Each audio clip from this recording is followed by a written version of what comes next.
like whether it be doing a feat of strength or looking a certain way, or like even just like having like a nice car or something and somebody hits you with a must be nice, you know. Like I think we have some like we've had some people like that just in the gym that I go to. I actually had a guy like straight up come up to me and be like, must be nice. And I think I was just warming up on deadlift, and I had hit like Yeah. 405 for a single, and the guy was like, huh, must be nice. I'm like, must be nice. Oh, because I just came out the womb able to deadlift 405. And, you know, so those kinds of people, I never waste too much time on giving like over explaining myself. But like, Mm-hmm. you know where I was in terms of levels of strength. Like obviously like my deadlift is my best lift of the three. But like I also remember, you know, just a fun fact on me, but trying to get past the 5 plate barrier for me was very difficult. And I remember vividly failing 11 consecutive times, 495. Wow. And what made it worse is that when you get to 5 plates, you're no longer in the realm of like the next 100th. So like even then I was like, man, even if I get this, it's still not 500 and I still can't get it. And when I finally got it, I was like super happy. But then I'm like, I gotta put a 2.5 on here and go for 5. And I was able to get it on that same day, which was really cool. But no, it is Yeah. funny to look back and, you know, you realize like time does kind of fly by, especially when you are training, you know, 5-6 days a week. And, you know, sometimes you get yourself stuck in a rut mentally where you feel like you're not progressing. Like, I don't know. I feel like we all probably have moments like this because I feel like strength is not just an art form, but also a form of intelligence because you are Mm-hmm.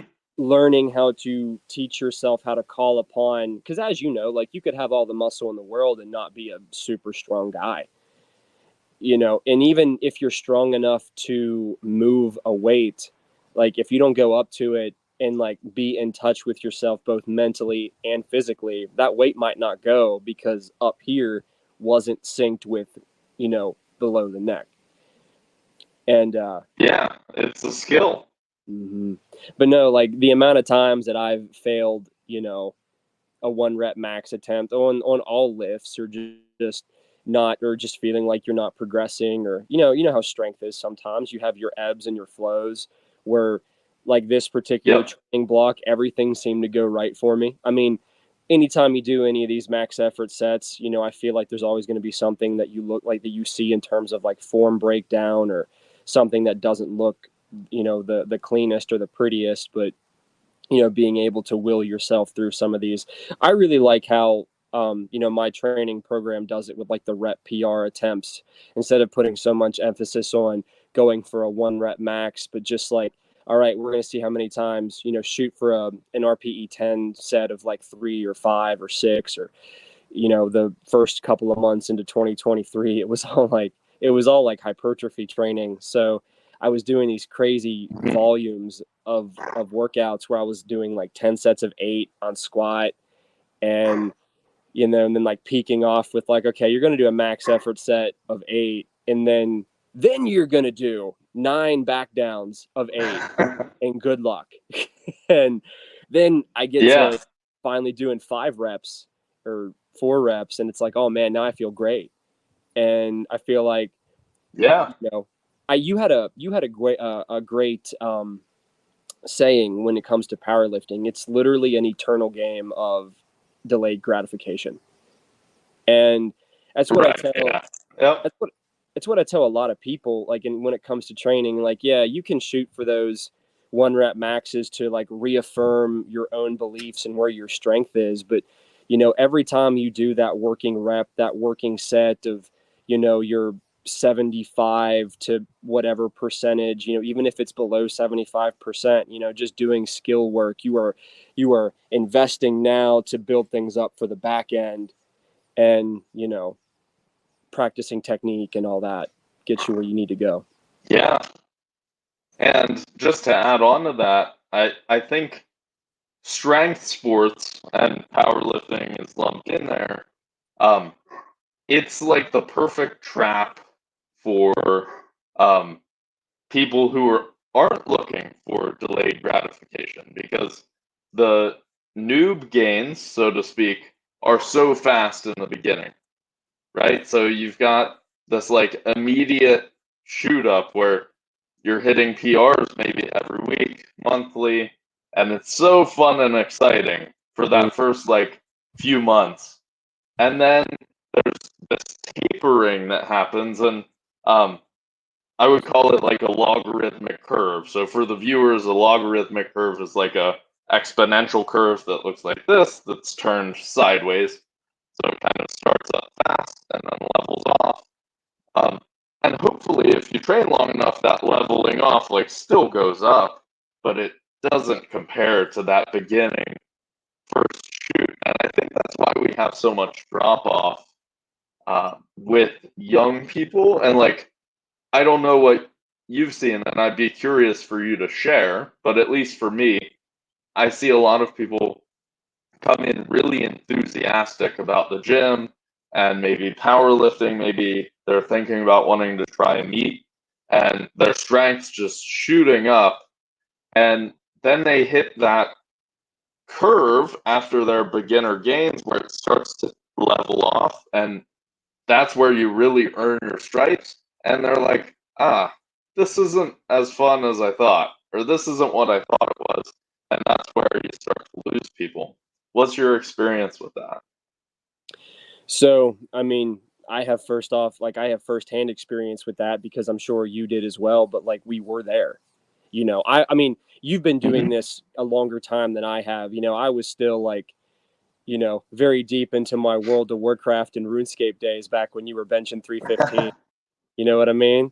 Like, I've had so many people ask me, like, did you play football in high school? Did you run track in high school? No, I couldn't catch a football in high Yeah, and school. I think that makes your story even better, honestly. And I took weight training as an elective, and like I was 15, and I had just like, for some context on me, I was not like I wasn't born, like, at least I don't feel like I was born with any like genetic gifts. I've got crazy flat feet. I high five the floor when I walk. I was, as a freshman in high school, I think I was 89 pounds, and I was like, Wow. didn't even hit my growth spurt until like, I think I was like a like late sophomore in high school. But I always enjoyed exercise. Like, to be quite honest with you, and this is going to sound like a little nerdy, but it's okay. I wear it with pride. But ultimately, what got me into wanting to work out, wanting to exercise, wanting to push myself was Naruto, the show. Okay. And I remember I liked the show. It was fairly new. I was like, I don't know, 12 years old when it came out, seventh grade, eighth grade. And I remember just watching a fight scene, and it got me so amped up. I just started doing push ups. I didn't know what I was doing, you know? And I mean, Yeah. I ate horrible. Drank horrible. Like, I didn't like take care of myself at all. At the age of 19, I was actually diagnosed with shingles and osteoarthritis in both of my knees because my diet was horrible. I worked at McDonald's for 4 years, like, so, junior in high school all the way through, about 19, well, about 20 years old. I worked at McDonald's. I was eating their food all the time because I was a broke college kid, and I Yep. didn't get a whole lot of sunlight. And apparently, when you don't sleep great, you don't eat great. You don't really get yourself out in nature very much. The body kind of falls apart. And what's funny enough is that this all happened around when I started training.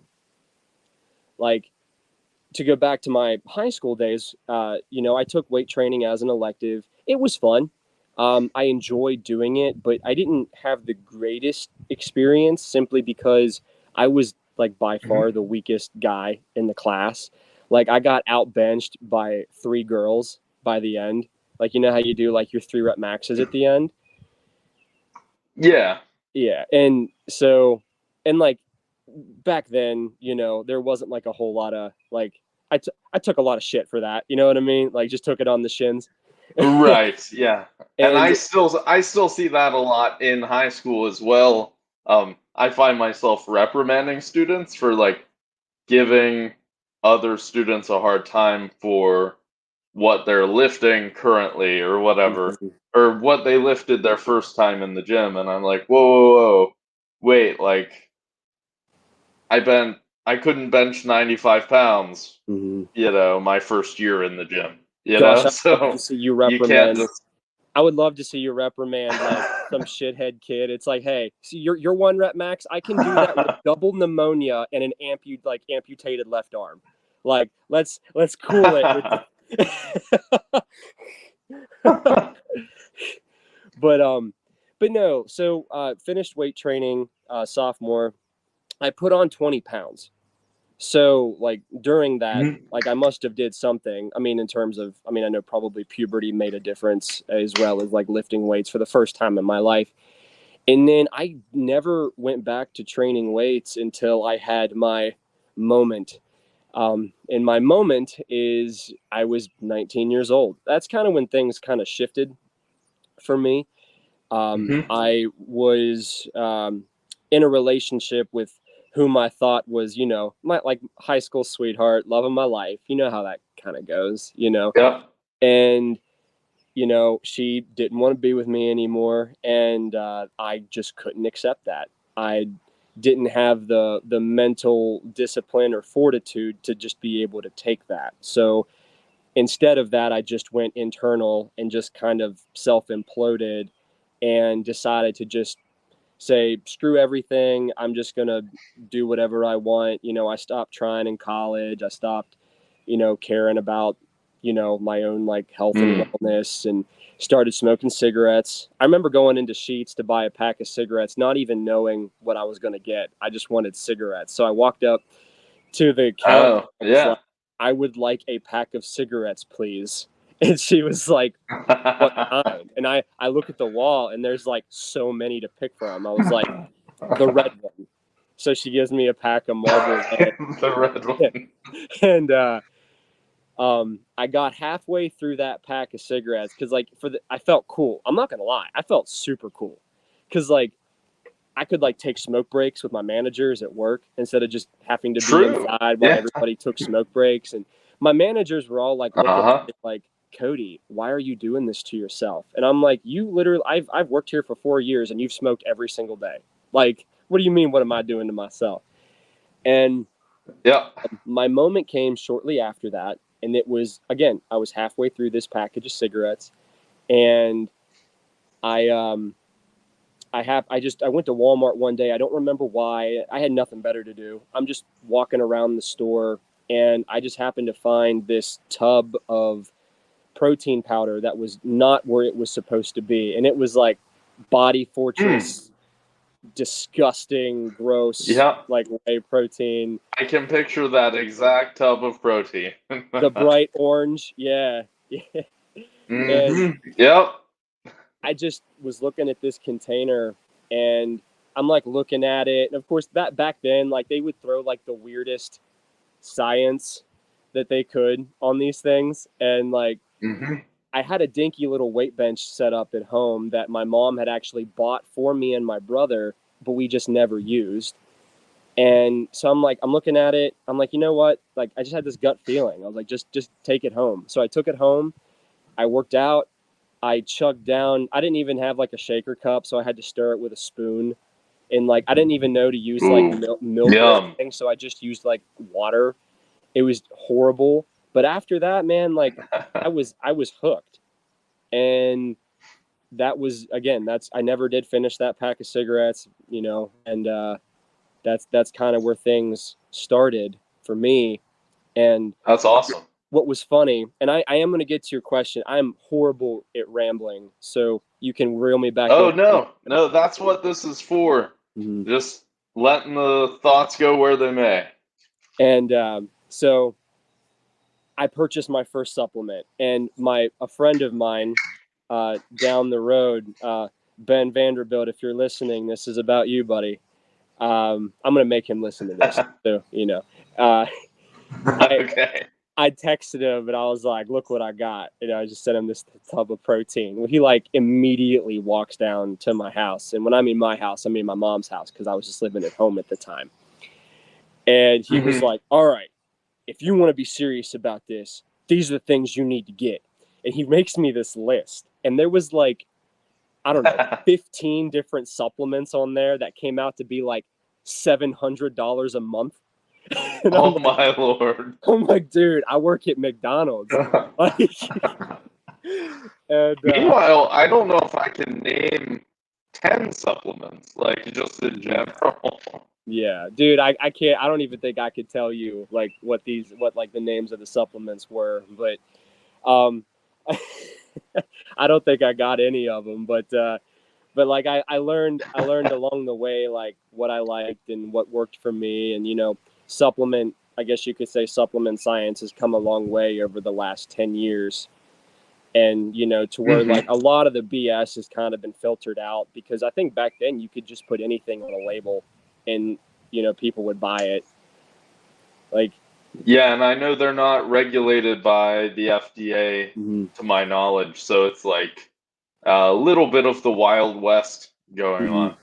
yeah, and like my favorite was like, if you take this pre-workout, you will, like, subjects increase their bench press by 23.6%. I'm like, that's so specific, But to Yeah. answer your question though, in terms of like the enthusiasm, like, yeah, whenever I first started training and doing it consistently, you know, supplementing with creatine, starting to get all those newbie gains in terms of strength and just muscular development, I had like pecs for the first time in my life. I had bicep veins for the first time in my life, which, mind you, definitely went to my head. Like, it went to my head Oh, so for sure. bad. And it has to, by And definition. like I look back and it comes from, I feel like it comes from a place of insecurity.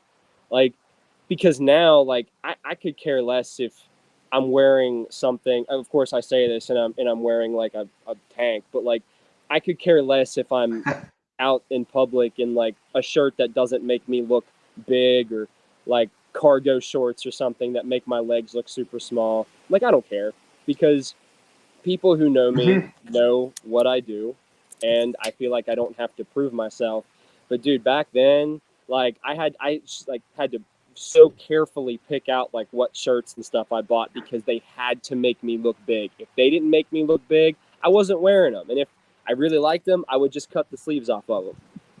You know? Nah, yeah. Yeah. But no, so like eventually I outgrew my little home gym, and my workouts eventually became unsustainable, because there was no such thing as like chest and back day